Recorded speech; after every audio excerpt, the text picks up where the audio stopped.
আল কোরআনের সংক্ষিপ্ত পরিচয়। ১. আল কোরআন কি? মহাগ্রন্থ আল কোরআন আল্লাহ তাআলার পক্ষ থেকে মানুষের জন্য হেদায়েত বিশেষ।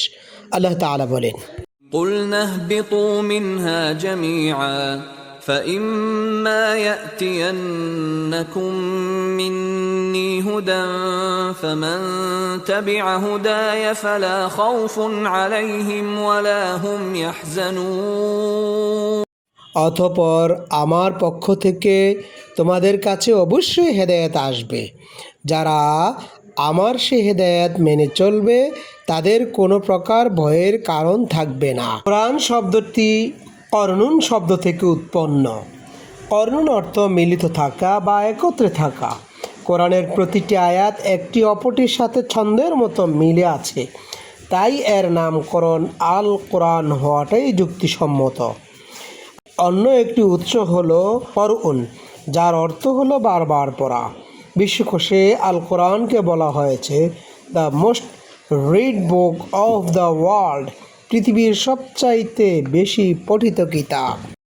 কোরআনের পরিচয় দিতে গিয়ে কোরআন নিজে বলেছেন, আলিফ লাম মিম যালিকাল কিতাবু লা রাইবা ফীহি হুদাল লিল মুত্তাকিন। এটি এমন কিতাব যার মধ্যে কোনো সন্দেহ নেই, এটি হচ্ছে আল্লাহ বিরুদ্ধের জন্য পথপ্রদর্শক। ২. নাজ্জালা আলাইকাল কিতাবা বিল হাক্কি মুসাদ্দিকাল লিমা। এটি মানুষের জন্য সত্য সহকারে নাজিল করা হয়েছে। সূরা আল ইমরানের ৩ নম্বর আয়াত। ৩. রাসূলুল্লাহ সাল্লাল্লাহু আলাইহি সাল্লামকে সম্বোধন করে বলা হয়েছে, ওয়া ইন্নাহু লাযিকরুল লাকা ওয়া লিকওমিকা। এটা আপনার জন্য এবং আপনার সম্প্রদায়ের জন্য একটি উপদেশ, আর অচিরেই তোমরা জিজ্ঞাসিত হবে। সূরা যখরুফ আয়াত ৪৪। ৪. আকিমিস সালাতা লিদুলুকিশ শামসি ইলা গাসাকিল লাইলি ওয়া কুরআনাল ফজর ইন্না কুরআনাল ফজরি কানা মাশহুদা। নামাজ কায়েম করো সূর্য ঢলে পড়া থেকে রাতের অন্ধকার পর্যন্ত। ফজরে কোরআন পাঠ করো, কেননা এই কোরআন পাঠ সাক্ষ্য হিসাবে গণ্য হবে। সূরা বানী ইসরাঈল আয়াত ৭৮। وَنُنَزِّلُ مِنَ الْقُرْآنِ مَا هُوَ شِفَاءٌ وَرَحْمَةٌ لِلْمُؤْمِنِينَ وَلَا يَزِيدُ الظَّالِمِينَ إِلَّا خَسَارًا। আমি কোরআনে এমন বিষয় নাজিল করেছি যা মুমিনদের জন্য নিরাময় ও রহমত এবং জালিমদের জন্য ক্ষতিকর ছাড়া আর কিছুই বৃদ্ধি করে না। সূরা বানী ইসরাঈল আয়াত ৮২।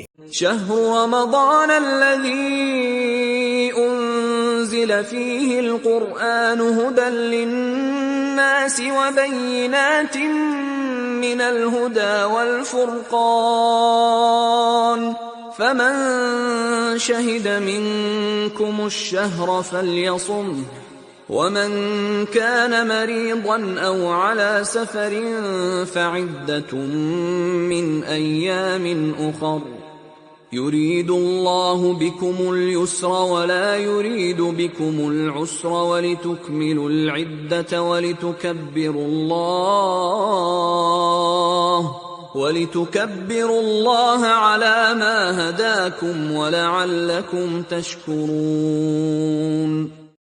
রমজান মাসই হলো সেই মাস যাতে নাজিল করা হয়েছে কোরআন, যা মানুষের জন্য হিদায়াত এবং সত্য পথযাত্রীদের জন্য সুস্পষ্ট পথ নিদর্শন, আর ন্যায় ও অন্যায়ের মাঝে পার্থক্য বিধানকারী।